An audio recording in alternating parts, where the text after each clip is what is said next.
To Malik Willis. He is the Dolphins quarterback. He's got no support system there. They have the weakest skill position players around. But his new OC, Bobby Slowick, is saying amazing stuff about Willis after practice. Oh my gosh, take a listen. Can spin the ball all over the field, can throw the ball everywhere, can run, obviously, can use his legs. He's tough. But honestly, what I've enjoyed the most so far is like getting to know him. The person is really fun to be around. He's really energetic. You know, he infuses everybody with a lot of energy. I know everybody keeps saying the Dolphins.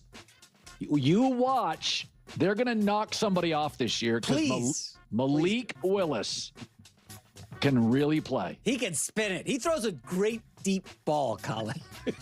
Listen, seriously, I'm a Dolphins fan because I do not want them to be worse than the Jets. I do not want Arch Manning on the Dolphins for the next 15 years. They will beat the Jets basically due to Malik Willis. I mean, Jets should start Geno Smith in both those games. Although Cade Klubnik, I mean, he looks like a hair model out there. I don't know what it is with these Clemson quarterbacks.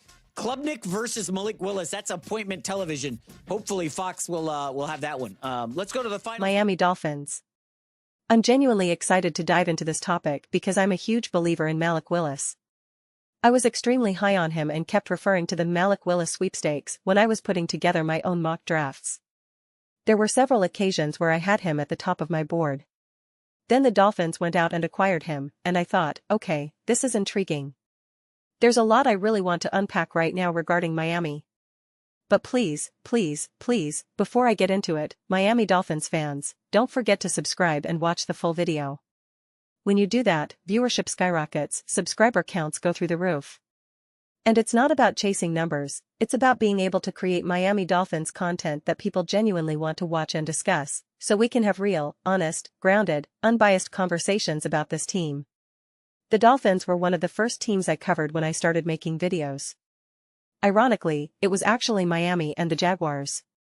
I was putting out content, and I finally started having a little bit of success talking about the Bills, the Ravens, the Chiefs, and the Eagles. Then I thought, oh, I'll make a video about the Dolphins. I'll make one about the Jaguars. And nobody watched them. That was my first real wake-up call. It really matters which team I'm discussing. Then even when significant things were happening in Miami, like whether they should give Tua a contract, or when Tua got concussed, there was almost no discussion about it. Zero conversation, zero views, zero engagement. And I thought, this is a bummer. It's frustrating because I want to be able to cover all the teams. But it's just me. I'm only one person. So again, it's not about chasing views for the sake of views. I only have so much time and energy in a day. I want to make videos that people genuinely want to watch and genuinely want to discuss. So if you guys actually show up, if you actually watch the videos, subscribe, and so on, it puts me in a position where I can casually make a Miami Dolphins video and say, okay, great, we can have a real discussion about this. We don't have to keep talking about the Bills, the Ravens, and the Eagles 10 times a day, every single day. Because of this, we've been able to talk about the Carolina Panthers, the Jacksonville Jaguars, and the Tennessee Titans, and it's awesome. Honestly, it's awesome. So all I can do is ask that you guys please rise to the occasion. And if you do, then it could be great with Miami. But I actually think this is absolutely fascinating. I'm a big fan of the defensive hire. Halfley. And that is immediately going to shift the culture. It's going to change things overnight and put this team on a trajectory toward having an awesome, even elite, defense. And the timing is pretty great because it'll coincide with Josh Allen slowly starting to exit his absolute physical beast mode prime. In theory, your defense should be able to take advantage of him. Or. Then when you consider the Jets trying to come in and draft a young quarterback, well, that will take a couple of years for them to hit the ground running. So you could be in a position where your defense can start to really take advantage of the quarterbacks in your own division almost immediately. So I have full confidence that eventually, exactly when it will click, I don't know, but I have full confidence in it. Malik Willis and Bobby Slowick might arguably be one of the biggest wild cards in the entire NFL right now.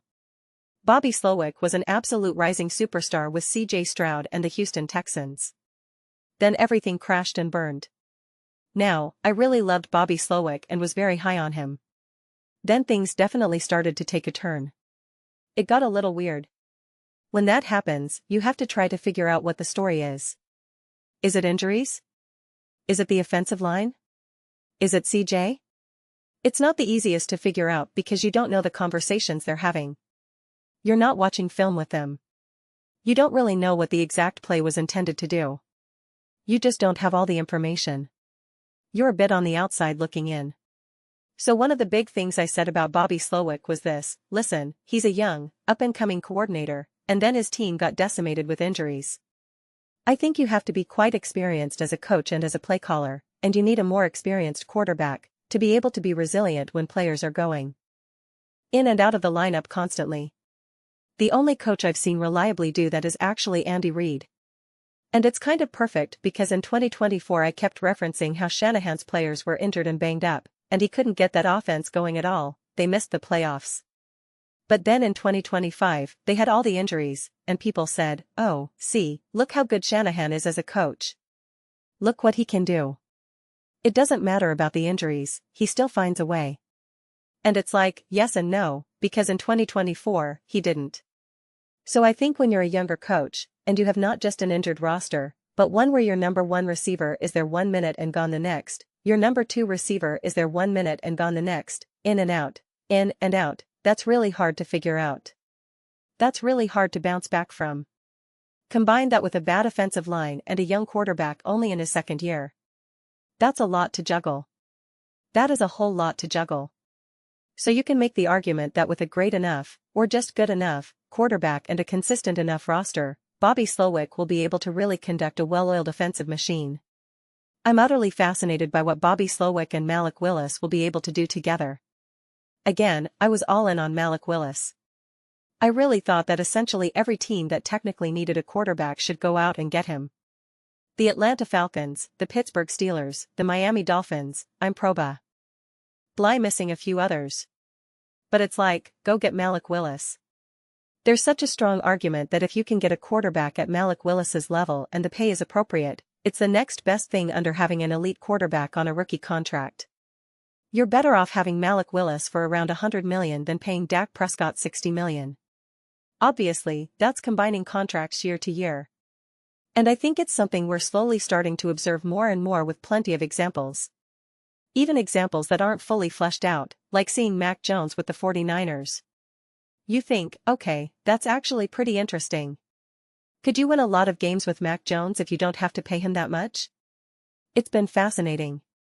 And I just think what Malik Willis was able to do with the Green Bay Packers was so incredibly impressive and showed a lot of resilience. So I'm very optimistic that he's going to be able to continue that. I don't know if the Miami Dolphins have it all right now. I don't know if there's enough there for us to really see that yet. But if there's any team that really shocks the NFL right now, where people are just asking, what is happening?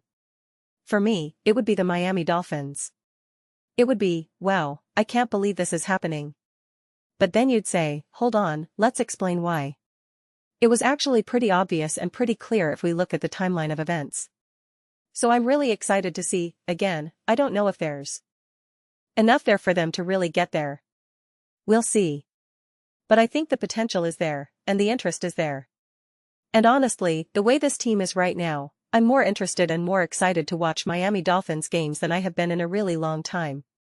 I mean, a really long time. There hasn't been a lot going on in Miami over these last couple of years. It never quite felt like, even when they had some of the pieces and some of the engine, it never felt like it was going to work out for them. Even if they won a couple games here and there and had some interesting battles, it never quite felt like they were going to put it all together.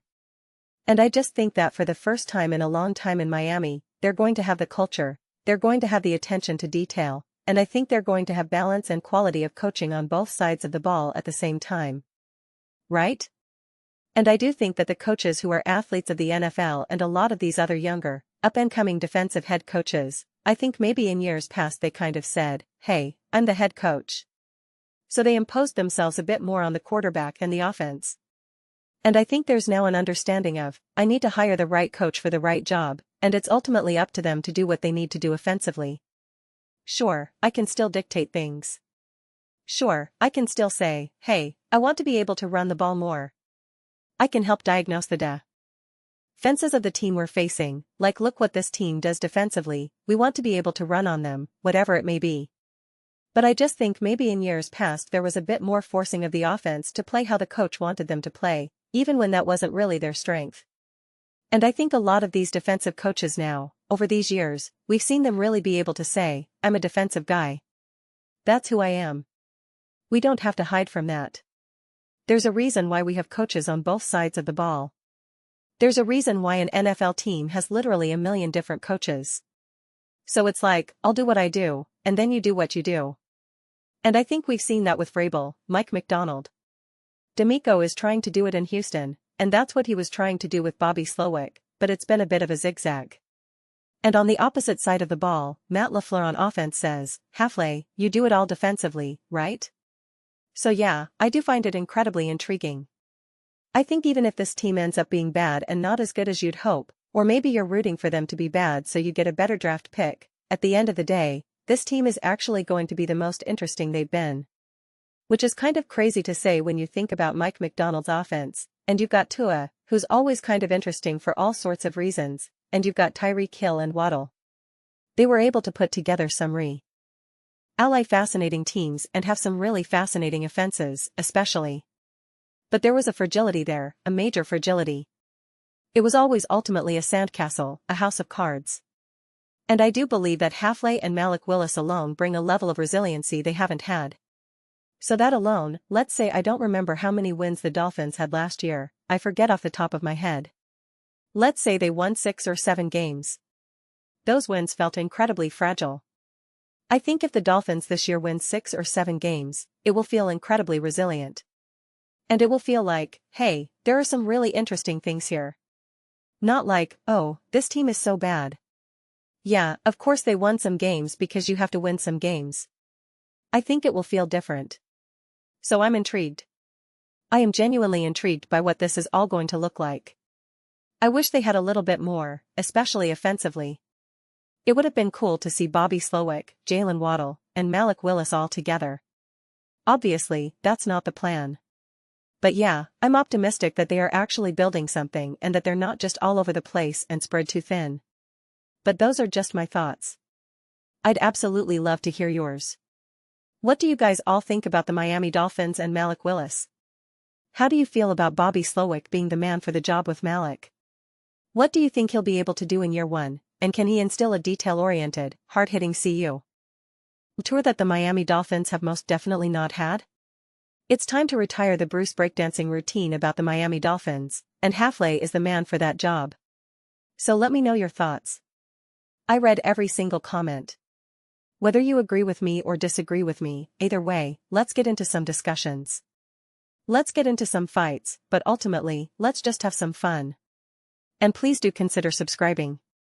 We're building an amazing community here, and I'd absolutely love to see you part of it. I want to build something that we all generally feel connected to. Something that we're really excited to be a part of. I think we're well on our way to doing it. Please don't forget to give this video a thumbs up. It really does help with visibility and the algorithm. Thank you so much. See you next week.